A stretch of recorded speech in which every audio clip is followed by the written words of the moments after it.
Well, I guess I really ought to be making up songs, but all I want to do is play cards. Let's play some poker, shall we? But all I want to do is play cards. Because poker clubs are popping up all over town. Take this one. Who'd imagine that in Houston, Texas, we could finally have a piece of Vegas right here on Westheimer, a private club you could join cheap. They charge you daily admission and then the cost of renting a seat at the poker table. You eat, you drink, you watch sports.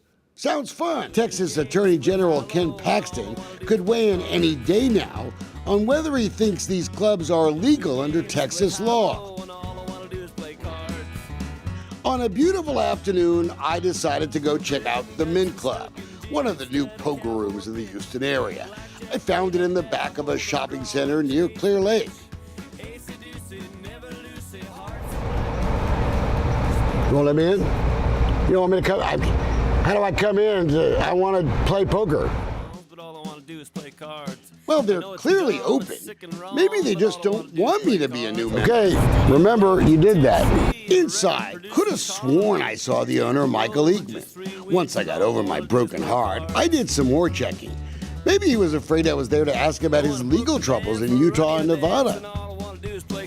A funny thing did happen when I checked the Mint Club's website. Suddenly missing was their claim of government approval for their gambling house. But thanks to Google, I still had it saved. Mint Club, it says, is the largest legal poker room in Texas and the only city-approved card room in the Houston area. Okay, so you know me. The Mint Club is in Webster. Here's City Hall. And here's the problem for their poker players inside. It's this letter from the Webster City Attorney sent 6 months ago, quoting, "In fact, the operation of your club has never been approved by the city of Webster, and your advertising to that effect is false and misleading." Oops, wouldn't want to be there if the cops show up. I'm controversial enough. There is a club in Houston that's wanted lots of attention, Post Oak Poker Club. On their website, what you see now is that they're, quote, duly licensed. Gosh, that sounds official, but licensed by whom?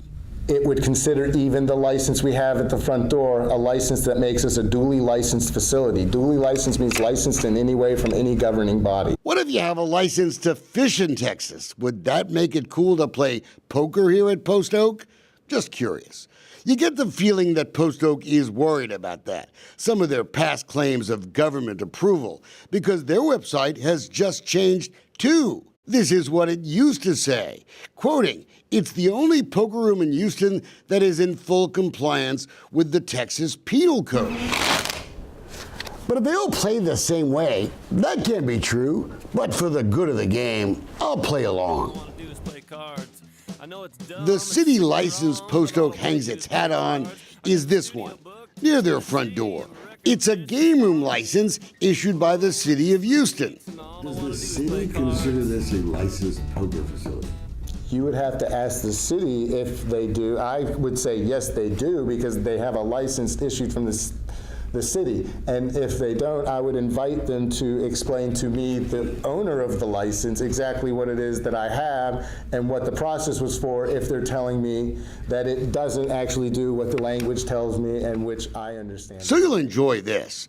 The folks at Post Oak know that it's a license for 8-liners, like you see in the convenience stores.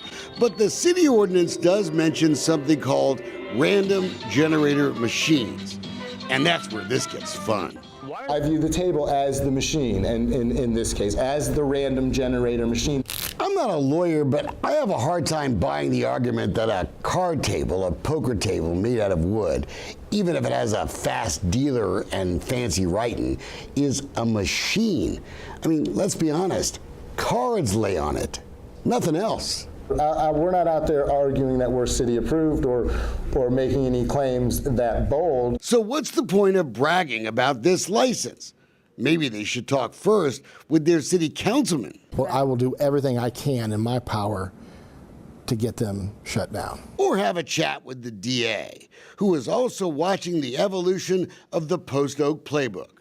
I think those guys understand and gals understand that they are riding the razor's edge. So we assume that if there's a conversation to be had, She'll let you know. Yeah, she'll let us know. The players at Post Oak better hope the conversation doesn't begin with a raid by Houston It was a Bucks. real good game, split high-low.